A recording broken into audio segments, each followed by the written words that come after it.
Hello， 歡迎收看不會寫的閩南語漢字，我是小張。這個動作在閩南語裡面叫做哭啊，這個哭到底安怎寫？這集看完你就知。在廁所上大號，在國語裡面有一個比較不文雅的講法，可以說蹲馬桶。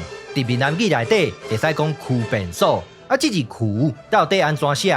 小張直接講結論，就要寫這個字，在說文解字裡面寫尊嚴、將足。什麼聲？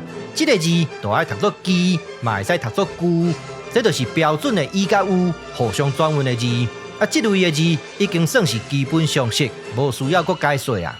小張，啊，這是基無定所的基，敢真正會使讀作龜？真的，小張提證據給你看，在教育部的網站裡底都有記錄這兩個音，證明小張無黑白亂講。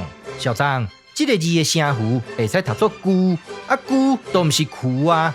咱來看小張這張聲母互換的表，哥甲科都寫佇同一排。小張以前捌講過，寫佇同一排的聲母，攏有機會可以互換。啊，這個哥甲科互換了後，會使證明什麼代誌？上起碼，咱會使證明這個字會使讀作哭。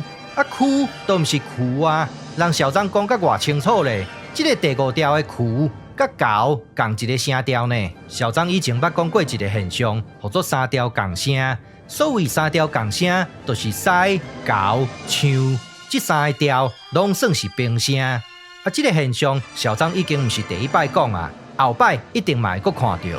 因為三調共聲，這個字都有條件會使讀作第五調，讀作哭甲猴共一個聲調。在這個所在，小張要特別說明一下，在古早的文獻裡底，這三個字攏有哭的意思。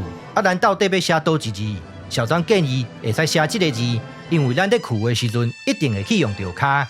今日我就講到這，感謝你的收看，歡迎批評和指教，謝謝，拜拜。